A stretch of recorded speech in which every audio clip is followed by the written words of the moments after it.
창세기 27장 41절에서 46절까지 우리 한 절씩 번갈아 읽겠습니다. 창세기 27장 41절로 46절입니다. 그의 아버지가 야곱에게 축복한 그 축복으로 말미암아 에서가 야곱을 미워하여 심중에 이르기를 아버지를 곡할 때가 가까웠은즉 내가 내 아우 야곱을 죽이리라 하였더니 맏아들 에서의 이 말이 리브가에게 들리매 이에 사람을 보내어 작은 아들 야곱을 불러 그에게 이르되 내 형 에서가 너를 죽여 그 한을 풀려 하니 내 아들아 내 말을 따라 일어나 하란으로 가서 내 오라버니 라반에게로 피신하여 내 형의 노가 풀리기까지 몇 날 동안 그와 함께 거주하라. 내 형의 분노가 풀려 네가 자기에게 행한 것을 잊어버리거든 내가 곧 사람을 보내어 너를 거기서 불러오리라. 어찌 하루에 너희 둘을 이르랴. 다 함께 리브가가 이삭에게 이르되 내가 햇사람의 딸들로 말미암아 내 삶이 싫어졌거늘 야곱이 만일 이 땅의 딸들 곧 그들과 같은 햇사람의 딸들 중에서 아내를 맞이하면 내 삶이 내게 무슨 재미가 있으리까. 아멘. 5월 우리 가정의 달을 맞이해서 오늘은 우리가 어린이날 또 어버이날을 앞두고 이렇게 가족사랑 주일로 예배를 드립니다. 그래서 오늘 이 이삭과 야곱의 이 창세기 말씀을 묵상하면서 우리 신앙의 가정, 믿음의 가정이 과연 하나님 앞에서 어떤 모습으로 서가야 될 것인가, 이것을 좀 같이 살펴보려고 합니다. 이삭과 리브가는 참 귀한 믿음의 사람들입니다. 이삭이 40세에 당시로서는 상당히 늦은 나이에 결혼을 했죠. 그것은 하나님을 섬기지 않는 악한 우상을 숭배하는 가나안의 딸과 가정을 이룰 수 없다. 이 하나님의 뜻을 아버지 아브라함을 통해 이삭이 듣고 그 명령을 순종하려고 결혼이 늦어진 거죠.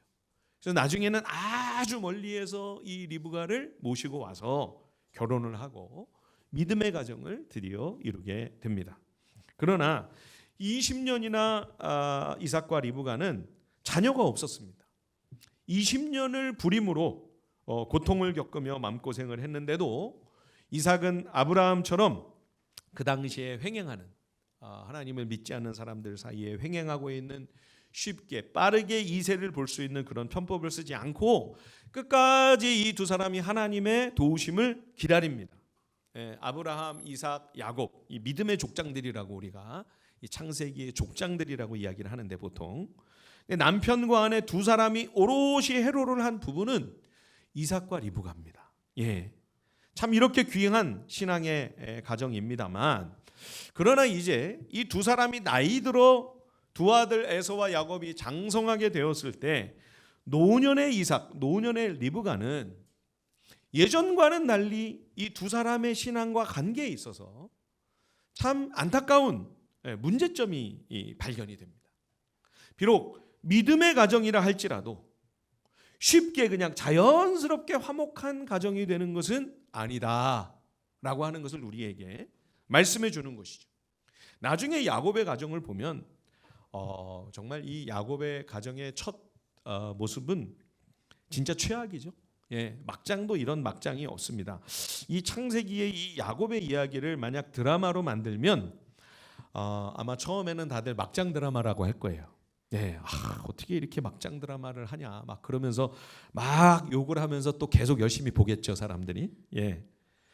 두 사람이 신앙 안에서 부부가 된 하나님의 사람들이라 할지라도 자동으로 행복한 가정이 되는 게 아닙니다. 모든 가정, 모든 부부가 그러하듯 믿음의 가정도 마찬가지로 남편과 아내가 서로 사랑하고 서로 피차 복종하기 위해 하나님 앞에서 또 서로 간에 참 많은 노력과 헌신이 필요합니다. 예전에 보면 우리 교회에 이제 화분을 보내주시곤 하는 분들이 있었습니다. 제가 이제 그거를 잘 가꾸는 재주가 없어가지고 아까운 화초들이 많이 죽었습니다. 제 은사가 뭐냐? 화초를 죽이는 게 제 은사입니다. 그런데 재작년에 여러분 로비에 제일 큰 나무 있잖아요. 그게 녹보수입니다. 녹보수.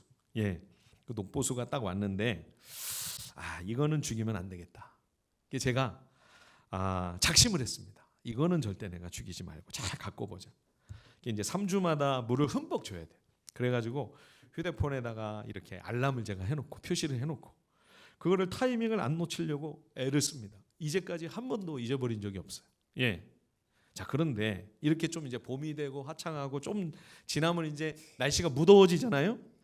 그러면은 그냥 흙에만 물을 주는 것보다 얘를 위에서부터 아래까지 그냥 쫙 물을 뿌려주면 비를 맞는 것처럼 그렇게 전체 나무에 이 꽃나무에 물을 뿌려주면 아주 잎사귀가 더 반짝반짝 생기가 돌고요. 막 연두빛 새순이 막 나오고요. 얘가 샤워하는 걸 너무 좋아하는 거예요. 그래서 제가 힘들어도 저거를 한 번씩 낑낑 매고 화장실로 데리고 가가지고요. 빙빙 돌려가면서 그러다 보면 막 저도 다 젖습니다. 그래도 얘를 봄부터 여름까지는 한 번씩 매번 그러는 건 아니고요. 한 번씩 나무 전체를 물을 다 뿌려줍니다. 그러면 막 생기가 돌아요. 작은 화초 하나도요 가꿔야 됩니다. 가꾸지 않으면 말라 죽어요. 우리 관계도 마찬가지죠. 모든 관계가 다 부부 관계는 더더욱 우리 가정의 모든 부모 자식 간에도 우리 형제 자매 간에도 가꾸지 않으면 마음과 정성을 다해 헌신하고 가꾸고 섬기지 않으면 안 됩니다. 생기를 잃어요. 이삭은 참 온유하고 겸손한 순종의 사람이었죠. 그런데 안타깝게도 노년에는 눈이 어두워집니다. 자, 창세기 27장 1절을 한번 보십시오. 1절. 1절 말씀 보면 이삭이 나이 많아 눈이 어두워 잘 보지 못하더니 그랬습니다. 고령이 되니까 노안이 왔겠죠. 그러나 여기서 눈이 어두워졌다고 하는 이 말씀은 단지 시력이 안 좋아졌다 그런 이야기가 아닙니다. 영적인 눈이 같이 어두워진 거예요. 사사기에 보면 사무엘의 전임자 대제사장 또 동시에 사사였던 엘리가 나이가 많아서 눈이 어두워졌죠. 거기 보면 뭐라고 말씀하고 있냐면 사무엘상 3장 1절과 2절에 아이 사무엘이 엘리 앞에서 여호와를 섬길 때에는 여호와의 말씀이 희귀하여 이상은 비전입니다.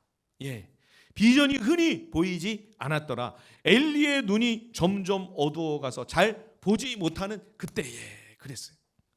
그러니까 이 사사 엘리가 단지 눈이 안 보였다고 하는 이야기가 아니고요. 영성이 어두워져서 말씀이 안 들리는 거예요. 하나님의 계시가 없을 뿐만 아니라 계시가 있어도 잘 분별이 안 되는 거죠. 나중에 이삭의 아들 야곱, 이제 이스라엘로 이름이 바뀌죠, 그죠? 야곱의 이름이 이스라엘이 되는 거죠. 그래서 이제 그 이스라엘이 나중에 이스라엘 민족 나라가 되는 건데, 그 이스라엘의 시조인 그 이스라엘은 부친처럼 고령에 똑같이 시력을 잃습니다. 근데 이스라엘은 영혼이 깨어 있어요.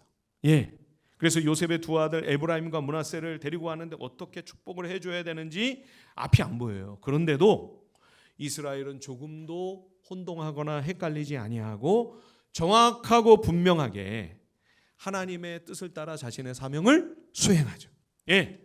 그러나 이삭은 에서의 사냥한 고기의 마음을 빼앗겨 하나님의 작정과 선택이 야곱에게 있음을 알고도 에서를 축복하겠다고 고집을 부립니다. 이스라엘은 갈수록 영적인 눈이 더 환히 밝았지만 이삭은 시간이 지날수록 영적 분별력이 흐려집니다. 이런 이삭과 이스라엘의 대조적인 모습을 보며 여러분, 우리가 신앙생활하면서 나의 이 영적인 눈이 점점 밝아질 수도 있고, 똑같이 신앙생활을 하는데도 점점 더 자꾸만 더 어두워질 수도 있구나. 여러분, 이거를 생각하셔야 돼요. 다 어두워지는 게 아니에요. 다 똑같이 영안이 가려지는 게 아니에요. 점점 더 눈이 환히 밝아질 사람들도 있어요. 그러려면 여러분 끊임없이 배워야 됩니다. 옛날에는 그래도 내가 한때는 예전에는 왕년에는 내가 신앙생활을 열심히 잘했는데 성경 내가 꽤 읽었는데 나 때는 말이야. 그러면서 고래적 신앙만을 계속 울고 먹으며 안주한다면 이제 이삭처럼 영성이 떨어지는 겁니다. 점점. 예, 사골뼈를 우려먹는 것도 한두 번입니다. 예, 믿음과 영성의 안주는 안주가 아니에요. 현상 유지가 아닙니다. 퇴보예요. 이미 영적 내리막으로 이미 접어든 거예요. 여러분, 제가 한번 여러분께 질문을 해보겠습니다.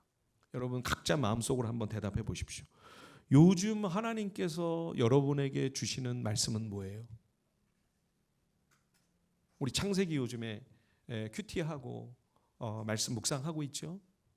여러분들의 개인적인 기도와 말씀 묵상을 통해 요즘 최근에 나에게 주시는 주님의 음성이 뭡니까? 그거를 들으면서 사십니까? 내 삶의 현실, 내 삶의 지금 현장에서 오늘 나에게 말씀하시는 주님의 음성. 뭐 유튜브로 누가 간증하는 얘기 말고요. 어느 분이 설교해 주시는 말씀 말고요. 내가 말씀을 읽으면서 내가 직접 큐티를 하면서 이거는 오늘 나에게 주시는 주님의 음성이구나. 그렇게 여러분들의 마음에 기억이 나는 말씀이 있느냐고요, 지금. 그게 없습니까? 예, 죄송합니다. 그게 없다면 여러분, 어쩌면 나는 옛날 신앙 계속 울고 먹고 있는지도 몰라요. 그게 있어야 됩니다. 지금도, 오늘도 내게 주시는 주님의 메시지가 무엇인가? 이 말씀을 통해 하나님이 나에게 뭐라고 말씀하시는가? 매일 날마다 매 순간 그럴 수는 없어도 우리가 이 창세기를 다시 또 후반부를 지금 묵상해 가면서 하나님이 나에게 이런 거를 원하시는구나, 이런 말씀을 하시는구나, 나에게 이런 거를 요구하시는구나, 그게 있어야 돼요. 예, 그게 주님과 동행하는 삶이죠. 그렇다면 여러분은 주님과 함께 계속 영적인 눈이 환히 밝아져 가고 있는 것입니다. 계속해서 성경을 읽으십시오. 그리고 말씀을 묵상하면서 실제 오늘 내 삶의 현장에서 이것을 어떻게 적용하고 순종할 것인지를 끊임없이 생각하고 고민하셔야 됩니다. 그리고 질문을 던지셔야 합니다. 하나님, 어떻게 해야 됩니까? 제가 어떻게 해야 하나님이 기뻐하실까요? 제가 무슨 길로 어떤 선택을 해야 하나님이 정말 좋아하시고 하나님의 뜻일까요? 매일 영상 쇼츠 보고 계시지 마시고요. 여러분, 제발 부탁입니다. 제가 왜 자꾸 필독도서, 추천도서 말씀을 드리냐? 책을 자꾸 읽으셔야 돼요. 힘들어도 활자를 자꾸 접하려고 노력을 하셔야 돼요. 우리 뇌는요, 영상을 보잖아요. 특히 요즘에는 이제 뭐 유튜브 무슨 10분짜리, 20분짜리 이런 것도 아니고 막 1분 안에, 막 2분 안에, 3분 안에 샥샥 지나가는 그 짧은 영상, 그죠? 계속 바뀌죠, 그죠? 이게 도파민이 더 강력하게 나와요. 그래서 그냥 영상보다 중독성이 훨씬 강력합니다. 이걸 보고 있으면요, 1시간, 2시간 그냥 휙 지나가죠, 그죠? 뇌가 그냥 정지돼 있어요. 뇌가 정지돼 있어요. 뇌가 움직이질 않아요. 활성화가 안 돼요. 뇌를 퇴화시키는 거예요. 예, 어른들 얘기만 아니에요. 우리 어린이들도 똑같습니다. 우리 어린이들도 마찬가지. 우리 청소년들도 그 쇼츠만 보고 있으면 그냥 뇌가 멈춰버리는 거예요. 움직이질 않아요. 뇌의 세포가, 기능이. 활자를 접해야 돼요. 아이들이나 어른들이나. 그래야 생각을 하면서, 상상을 하면서 뇌가 움직입니다. 뇌가 젊어집니다.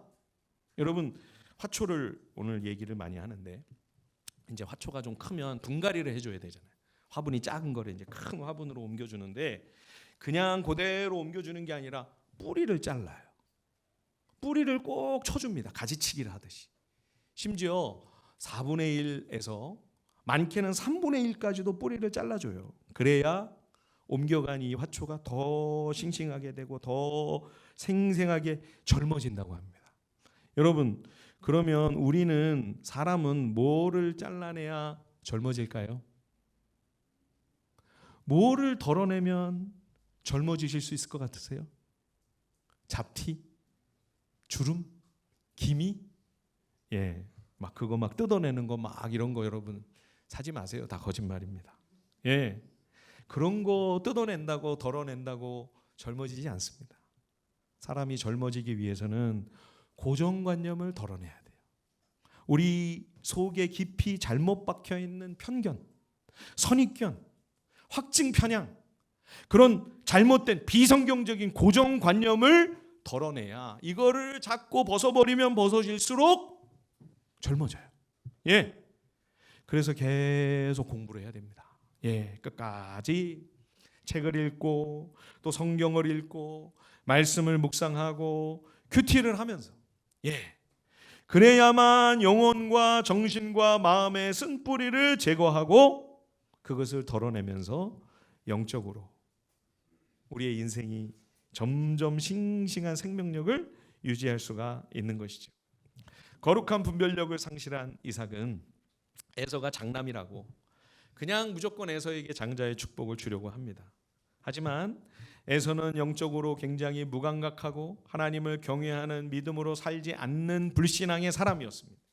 그런데도 이삭은 에서가 사냥꾼이니까 사냥한 짐승을 요리를 해보면 그거를 즐겨 먹으면서 그렇게 기뻐하는 거예요. 여러분, 유능한 사냥꾼이다. 고대의 유능한 사냥꾼이라는 것은 굉장히 그 당시에 생활력이 강한 것이겠지만, 큰 장점이었겠지만, 성경적으로 보면 이게 영적으로는 상당히 마이너스입니다. 예, 구약 성경에 이 사냥꾼이라고 하는 직업이 부정적으로 언급이 돼요. 왜 그럴까요? 예, 창세기 11장에서 이 바벨 건설의 주동자 우리가 니므롯을 봤죠. 그렇죠? 니므롯의 직업이 뭘까요? 니므롯, 예, 아주 힘센 사냥꾼이라고 그랬습니다. 고대의 사냥꾼은요, 모든 힘과 능력이 탁월하고 출중한 영웅 호고를 말합니다. 그러니까 이 사람이 자기 실력이 워낙 탁월하다 보니까 하나님을 의지할 필요성을 못 느끼는 거예요. 예, 그래서 자기 힘, 자기 지혜를 믿고 사는 거예요. 하나님을 의지하지 않아요. 에서도 자기 칼을 믿고 살아갈 것이다 그랬죠. 그죠? 하나님을 바라보거나 하나님의 약속, 언약, 하나님의 축복, 주님만이 주실 수 있는 은혜 없인 여기는 거죠. 우습게 여깁니다. 예. 그래서 에서가 야곱이 끓인 그 팥죽 한 그릇에 장자권을 그냥 그 소중한 하나님의 축복을 넘겨버리죠. 팔아버려요. 아니, 당장 배고픈 거를 채우는 게 중요하지 하나님의 축복, 은혜, 그걸 갖고 당장 뭐 할 수 있는데 개나 줘버려. 그러면서 은혜를, 하나님의 복을 무시해버립니다. 하나님을 멸시하는 거죠. 예, 그렇게 하나님도 안중에 없고 부모 말씀도 귀담아 듣지 않는 에서는 결혼을 할 때 보면 완전히 제 마음대로입니다. 예, 26장 34절과 35절 한번 보십시오. 우리 앞장으로 한번 가서 보실까요? 창세기 26장 34절과 35절에 보면 에서가 40세의 헷 족속 부에리의 딸 유딧과 헷 족속 엘론의 딸 바스맛을 아내로 맞이하였더니 그들이 이삭과 리브가의 마음에 근심이 되었더라. 원래 이 아브라함, 이삭, 에서, 야곱 이 믿음의 가정은 신앙 안에서 하나님을 섬기는 사람들끼리 만나서 믿음의 공동체를 이루어야 돼요. 근데 이 에서는 악한 우상을 섬기는 가나안 사람을, 그것도 둘씩이나 아내로 맞이합니다. 그래서 부모가 속을 썩는 거죠. 예. 자, 오늘 본문 27장 다시 한번 와 보십시오. 27장 제일 마지막에 46절 한번 보실까요? 27장 46절. 리브가가 이삭에게 이르되 내가 햇사람의 딸들로 말미암아 내 삶이 싫어졌거늘 내가 아주 지쳤다 그 말이에요. 예, 야곱이 만일 이 땅의 딸들 곧 그들과 같은 햇사람의 딸들 중에서 아내를 맞이하면 내 삶이 내게 무슨 재미가 있으리까? 하나님을 섬기며 예배하고 주의 말씀을 따르는 길과 가나안 백성이 우상을 섬기며 우상 숭배를 하는 이 신앙은 이게 완전히 다른 길입니다. 물과 기름처럼 섞일 수가 없어요, 이 영적인 세계가. 예. 그래서 아브라함은 믿음의 가정을 이루는 그 결혼에 대한 하나님의 뜻을 분명히 선포하죠. 가나안의 딸들과는 결코 혼인을 해서는 안 된다. 그래서 그 멀리 1,000킬로나 떨어진 하란까지 사람을 보내서 리브가를 데려와 와가지고 이삭이 그래서 비로소 결혼을 하는 거 아닙니까? 똑같이 이삭도 에서도 40세에 결혼을 하는데 결혼의 모습이 완전히 달라요. 예. 구약 성경에서만 이렇게 얘기하고 있는 게 아니고요. 신약에도 보면 성도들에게 결혼의 핵심 원리를 이렇게 선포하고 있죠. 예, 같이 한번 읽어볼까요? 고린도후서 6장 14절 다 함께 시작. 너희는 믿지 않는 자와 멍에를 함께 매지 마라. 예, 초대교회 때부터 이 말씀은 결혼에 관한 교훈으로 해석되고 적용이 됐습니다. 근데 이런 분들이 계세요. 아, 이거는 멍에를 같이 매지 말라고 했지. 여기 뭐 결혼이란 얘기가 어디 나옵니까? 예, 이거 안 믿는 사람과 같이 사업하지 말라, 동업하지 마라, 그런 얘기 아닙니까? 왜 굳이 결혼도 이 단어에는 전혀 보이지 않는데, 이 구절에 단어도 보이지 않는데 그거를 왜 불신자와 불신 결혼하지 말라고 하는 하나님의 뜻으로 그렇게 해석을 해야 됩니까? 이게 멍해가 뭔지를 몰라서 그래요, 현대인들이. 예, 멍해가 뭡니까, 여러분? 예, 이게 멍해예요. 소 두 마리가 저 속에다가 목을 다 집어넣고 두 마리가 같이 끌고 가는 겁니다, 쟁기를. 그렇죠? 예, 이게 이제 뉴욕 메트로폴리탄 박물관에 전시된 건데요. 저 사람이 고대 이집트 사람이에요. 예, 그러니까 이집트 때에도 수천 년 전에 이미 멍해가 있는 거죠. 두 마리가 같이, 한 마리보다는 두 배의 파워가 나오는 거죠. 예, 우리나라도 옛날에, 예, 이게 강원도입니다. 예, 저 농부의 헤어스타일이, 예, 파마가 아주 멋있는데요. 예, 이 멍해를 이렇게 두 마리가 함께 끌고 가고 있는 거죠. 예, 그러니까 여러분, 이 멍해를 매면 같이 가야 돼요, 같이. 만약에 이 중에 한 마리가 나는 못 간다. 아, 나는 오늘 힘들어서 오늘 못 하겠다. 나는 쉬어야 되겠어. 일이 안 되는 거예요. 예, 방향을 다른 데로 가려고 해도 안 돼요. 같은 방향을 바라보고 한 목표, 한 목적 지점을 향해서 같이 힘을 맞춰 가지고 서로 밸런스를 이루어서 발자국도 속도도 조화를 맞춰 가지고 같이 가지 않으면 일이 안 돼요. 그래서 이 멍해라고 하는 이 단어는 다른 무슨 동업이나 무슨 같이 함께 사역하는 걸 이야기하는 것이 아니고요, 부부가 만나서 가정을 이루고 결혼하는 것을 의미하는 것입니다. 그래서 실제로 그 다음에도 뭐라고 얘기했죠? 예, 같이 한번 읽어볼까요? 다시 한번 14절 15절 시작. 너희는 믿지 않는 자와 멍해를 함께 매지 마라. 의와 불법이 어찌 함께하며 빛과 어둠이 어찌 사귀며 그리스도와 벨리알이 어찌 조화되며 믿는 자와 믿지 않는 자가 어찌 상관하며. 그렇죠? 의와 불법이라는 거예요. 빛과 어둠이라는 거예요. 그리스도와 벨리알. 벨리알이 뭡니까? 사탄입니다. 사탄. 영적인 세계, 영적 차원이 그렇게 완전히 다르다. 그런데 어떻게 믿는 자와 믿지 않는 자가 서로 관계를 맺고 부부가 되고 가정을 이룰 수가 있는가? 예.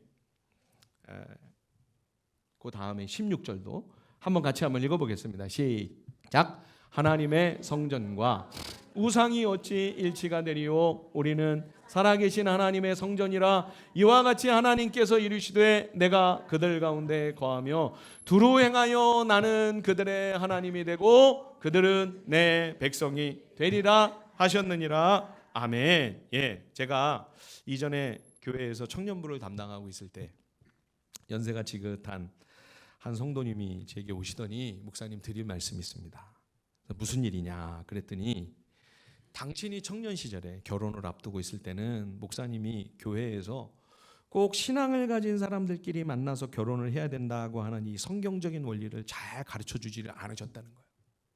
그래서 믿지 않는 배우자를 만난 거예요. 쉽게 생각을 했대요. 아, 이 사람 내가 전도하면 되지. 내가 선교사의 사명을 갖고 이 가정에 들어가서 내가 복음의 씨를 뿌리고 다 예수 믿도록 하면 되지 않겠냐. 그렇게 쉽게 생각을 하고 결혼을 했는데 전도가 너무 어려운 거예요. 예, 결혼 생활을 한 지 수십 년이 지났는데도 남편은 아직 교회에 나올 생각을, 예수 믿을 생각을 전혀 하지 않고 있습니다. 너무 괴롭고 힘이 듭니다. 그러면서 저에게 뭐라고 말씀하시냐면, 목사님, 청년들을 지도하고 계시니까 제발 청년들에게 분명하게 말씀을 해 주십시오. 꼭 가르쳐 주십시오. 믿는 사람들끼리 만나야 된다. 믿는 사람들 안에서 그끼리 가정을 이루고, 예, 신앙의 가정을 이루어야 된다. 전도가 쉽게 되지 않는다. 이거를 강조해 달라고 간곡히 당부를 하시는 거예요. 그래서 제가 청년들에게 이 말씀을 아주 생생하게 전달을 했습니다. 예, 물론 믿지 않는 배우자를 만나 결혼을 했는데 전도가 잘 돼서, 예, 배우자가 빨리 신앙을 그래도 잘 받아들이고 같이 신앙의 길을 가는 그런 경우도 없는 것은 아닙니다. 그런 예도 있어요. 참 감사하고 고마운 일이죠. 그러나 다 그렇게 순조롭지 않습니다. 예, 그러니까 이게 될지 안 될지 몰라요.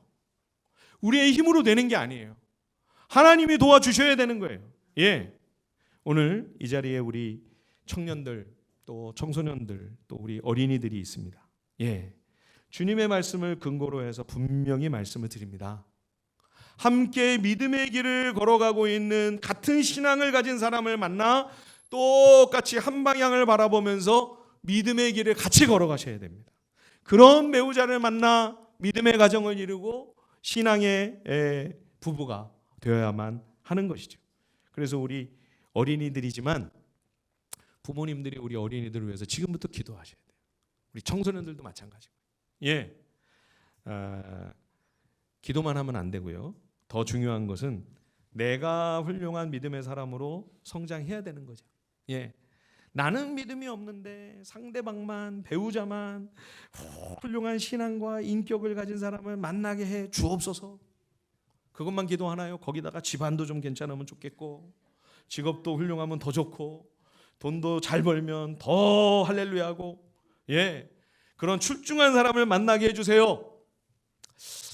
여러분, 주님의 입장에서 한번 생각해 보십시오. 주님의 입장에서 얼마나 난감하실까요? 예, 저는 가끔 이런 생각을 하면 하나님이야말로 극한 직업이 아니신가 이런 생각을 할 때가 있습니다. 예, 여러분, 뛰어난 배우자를 만나게 해주십시오라고 기도하기 전에 내가 먼저 신실한 믿음의 길을 걸어가야죠. 내가 하나님과 사람 앞에서 진실하고 신뢰를 줄 수 있는 그런 좋은 사람으로 성장하고 성숙해 가면 그와 같이 믿음의 길을 가는 좋은 사람, 훌륭한 사람을 주님이 곁에 붙여주십니다. 그런 사람을 만나게 해주세요. 예, 그래서 우리가 우리 자녀손들을 위해 그렇게 가르치고 또 기도하고 축복해야 할 것입니다. 예. 자, 그런데 문제는 아무리 그렇게 얘기하고 가르쳤는데도 목사님, 이미 우리 딸, 우리 아들이 안 믿는 지금 신랑감, 신부감을 만나서 오래 교제를 하고 결혼을 하겠다고 그럽니다. 이거 어떻게 하면 좋습니까? 어떻게 해야 될까요? 예, 방법이 없습니다. 애들을 어떻게 이깁니까? 그렇죠? 아무리 마음에 안 들고 탐탁지 않아도 정말 꼭 그렇게 결혼을 해야 되겠다고 하면 결국에는 허락을 하는 수밖에 없죠. 그때는 최선은 안 되지만 차선이라도 이제는 우리가 힘을 다 해야 합니다. 여러분, 신앙은요, 우리가 할 수 있는 한 최대한 끝까지 최선을 다해야 합니다. 그럼에도 불구하고 어떤 때는 이런 경우처럼 최선의 선택이 그래도 불가능할 때가 있어요. 여러분, 하나님 말씀대로 최선을 다해 순종하는 게 이게 안 됐어요. 이거를 도저히 할 수가 없어요. 그러면 어떻게 되나요? 그 다음은 우리가 어떻게 해야 될까요? 그런다고 망하고 끝장나는 게 아닙니다. 최선이 불가능하고 어려울 때는 낙심하고 포기하지 말고요. 차선이라도 이제는 마음과 힘과 정성을 거기에 쏟아야 되는 거죠. 그래서 만일 믿지 않는 사위가 한 식구가 되었습니다. 신앙 없는 불신자가 며느리로 집안에 들어왔습니다. 그러면 이제 여러분 이렇게 기도하셔야 됩니다. 이방 여인, 모압 여인 룻이 시어머니 나오미의 신앙을 통해 선한 영향을 받아 하나님의 백성이 된 것처럼, 예, 그 집안이 오히려 룻 덕분에 메시아의 혈통을 잇는 믿음의 명문가를 이루게 되지 않았습니까? 하나님께서 합력하여 선을 이루시는 하나님의 역사가 있었죠. 이런 얘기를 하면 또 그러면은 처음부터 애초부터 합력해서 선을 이루어 주시면 되겠네요. 그거는 최선이 아니죠, 여러분. 애초부터 그걸 계산하시면 안 돼요. 처음부터는 우리가 하나님의 말씀을 순종하려고 최선을 다해야죠.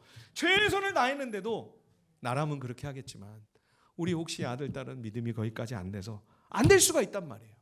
그럴 때 할 수 없이 차선을 택할 수밖에 없다면 그제라도 낭망치 말라는 것입니다.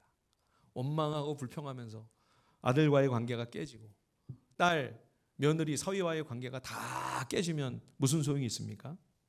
오히려 그 믿지 않는 사이가, 또 그 신앙 없는 며느리가 만날 때마다 나로부터 좋은 본을 받고 내가 그에게 귀감이 되어서, 예, 기도하고 사랑하고 품고 섬김으로 주님이 그 마음을 감동하사 그가 주님께 돌아올 수 있도록, 복음의 빛이 우리를 통해 나타나기를 원합니다.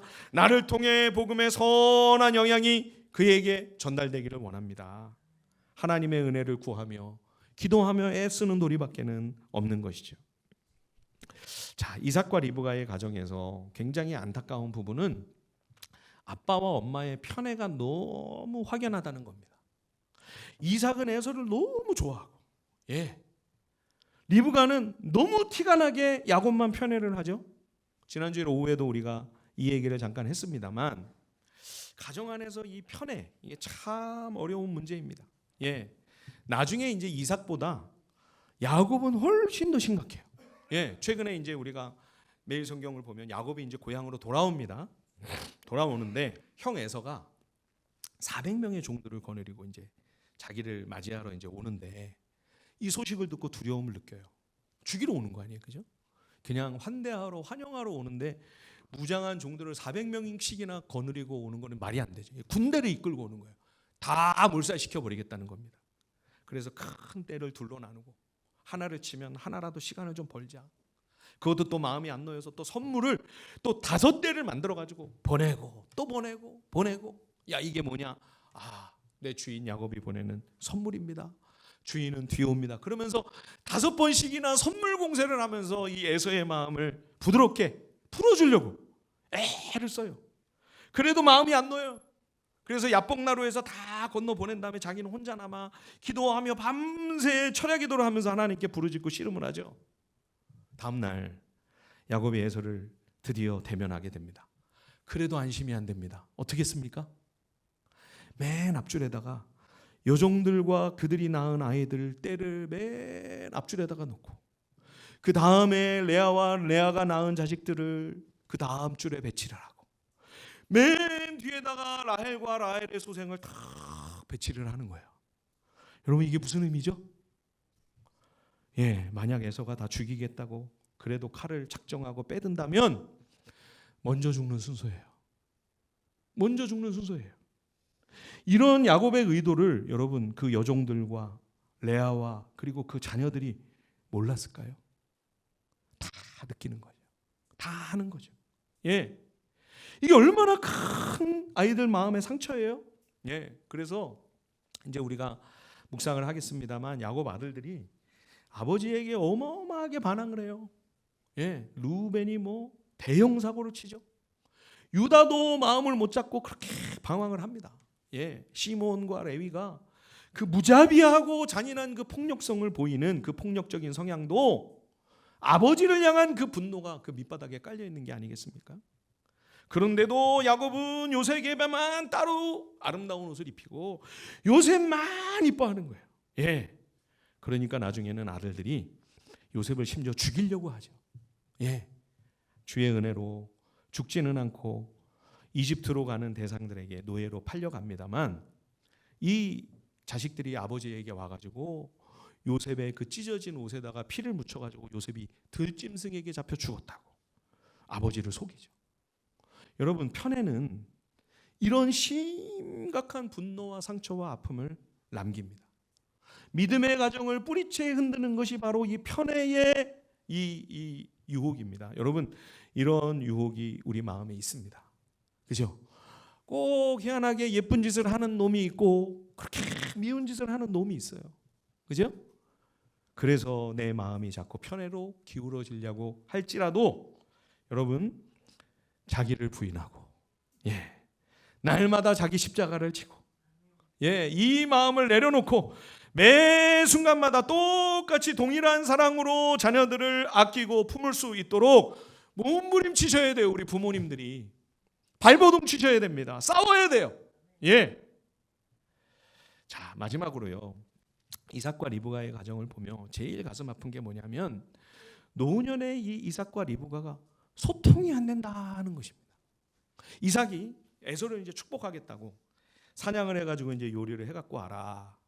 리브가가 그 얘기를 엿듣습니다. 우리말 성경에는 그냥 듣고 이랬는데 여러 다른 번역들을 보면 엿들었다고 그렇게 번역한 흥미로운 역본이 있습니다. 남편의 말을 엿듣고 자기는 또 가서 남편 모르게 자기 나름의 작전을 꾸며가지고 야곱이 이 복을 가로채도록 어머니와 야곱이 함께 작당이 돼서 남편을 속이는 거죠. 예, 이삭의 가정은 누구 한 사람 문제가 아니라 다 문제가 있어요. 이삭도, 리브가도, 에서도, 야곱도. 예, 당연히 이 중요한 사안을 남편과 아내가 같이 의논을 하고 어떻게 하면 좋을까? 하나님의 뜻은 야곱에게 있는 것 같은데, 그러면 에서의 마음은 어떻게 우리가 위로하면서 이 문제를 어떻게 하면 좋을까? 하나님께 지혜를 구하며 서로 길을 찾고 같이 머리를 맞대고 방법을 강구해야 되잖아요. 이삭은 자기 마음대로 혼자 직진이, 리브가는 또 자기 의지, 자기 생각대로 각각, 너는 내 팔 흔들고 나는 내 팔 흔들고, 일방통행입니다. 서로 대화가 없어요. 소통이 안 돼요. 믿음의 가정이라고 자동으로 쉽게 소통이 되는 것은 아닙니다. 소통을 위해서도 서로 마음을 나눌 수 있는 그런 대화가 잘 이루어지고, 그런 대화가 더욱 깊어지기 위해서라도 참 많은 공부와 노력과 시행착오와 연습과 훈련과 헌신이 필요합니다. 여러분, 늘 말씀을 드립니다만 서로 대화를 나눌 때 일단은 상대의 이야기를 잘 공감하면서 경청하는 게 중요해요. 여러분, 말을 잘하는 게 어려울까요? 잘 듣는 게 어려울까요? 뭐가 더 어려운 것 같으세요? 잘 듣는 게 훨씬 더 어려운 기술입니다. 대화의 고수는 말 잘하는 사람이 아닙니다.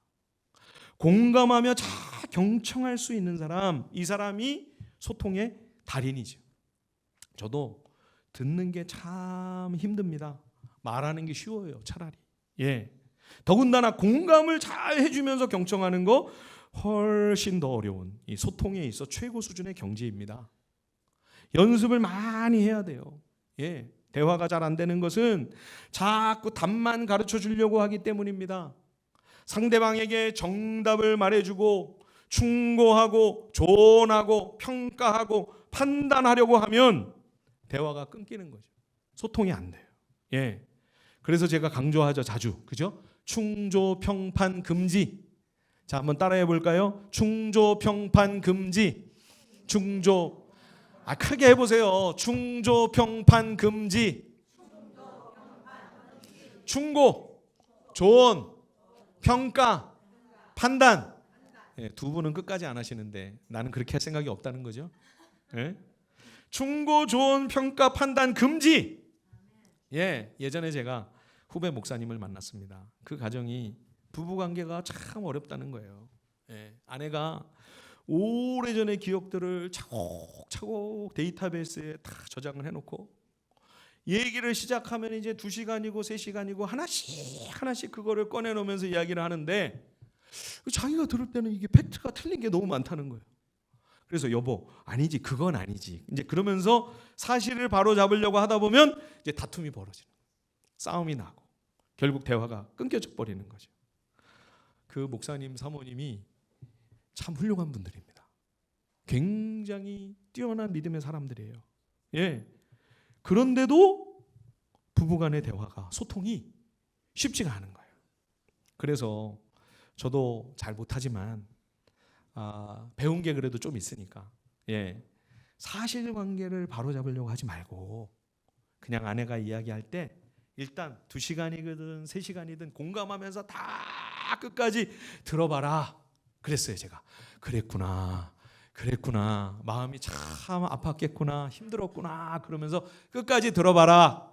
예, 자, 한번 또 따라해 보십시다. 그랬구나 참 힘들었구나, 너무 괴로웠겠구나. 할 말이 없으면 이거라도 하세요. 이거라도. 팩트를 바로 잡으려고 하지 마시고. 예, 제가 그랬더니 그 목사님이 뭐라고 하시는 줄 아세요? 그래 보려고 애도 써봤는데 듣는데 너무 억울하더라는 거예요, 마음이. 예? 그건 아닌데. 왜 그러냐면 사리 대화를 우리가 해서 그래요. 자꾸 사리 대화. 사리 대화는 뭐냐? 머리로 생각하고 이성적으로 판단하고 분별하면서 시시비비를 가리고 따지고 답을 주려고 하는 대화가 사리 대화예요. 우리 대부분 대화가 사리 대화라고요. 그런데 여러분, 심정 대화라는 게 있습니다. 심정 대화. 심정 대화는 뭘까요? 마음을 알아주려고 하는 거예요. 사실은 중요하지 않아요. 팩트는 다음이에요. 그 다음이에요. 저 사람의 마음이 어떤가? 저 사람의 마음이 얼마나 힘들었나? 얼마나 마음이 괴롭고 아팠는가? 그거를 충분히 공감하면서 들어주면 소통이 되고 대화가 가능하고 그러면 다음 단계로 나갈 수가 있다는 거예요. 그래서 제가 찜찜한 얼굴로 돌아가는 그 목사님에게 제가 들었던 그 교수님의 강의 영상을 보내줬어요. 그랬더니 연락이 왔어요. 카톡으로. 목사님, 제가 그동안 사리 대화만 하고 있다는 것을 이제야 깨닫습니다. 목사님 이야기를 듣고 또 영상을 보면서 많이 반성하고 있습니다. 예, 그 교수님 영상을 연관되는 것을 제가 계속 들으면서 많이 배우고 있습니다. 연락이 왔어요. 배워야 돼요, 여러분. 예, 제가 여러분에게도 단톡방에다가 그 영상을 올려드리겠습니다. 사리 대화와 심정 대화가 어떻게 다른가 배워보시기를 바랍니다. 계속 배워야 돼요. 저도 잘 안 됩니다. 예, 너무 잘못 굳어진 게 많아가지고 계속 배워야 돼요. 깨닫고 또 연습하고. 예, 사리 대화가 아니라 무슨 대화를 해야 된다고요?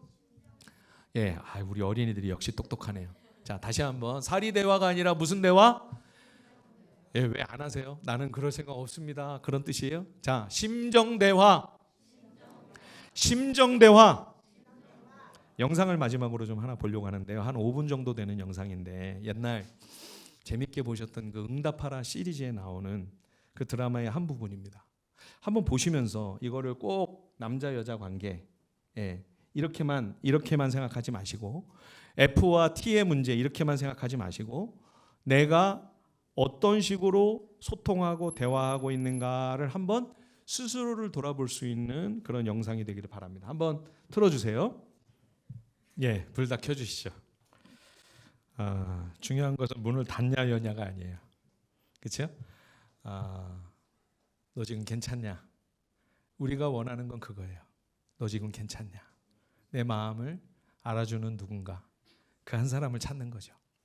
바라기는 저와 여러분들의 믿음의 가정이 정말 서로 좋은 대화와 소통이 이루어지고, 그래서 정말 주님이 우리에게 주기를 원하시는 그 평안과 기쁨과 행복이 점점 더 충만해질 수 있기를 주님의 이름으로 축원드립니다.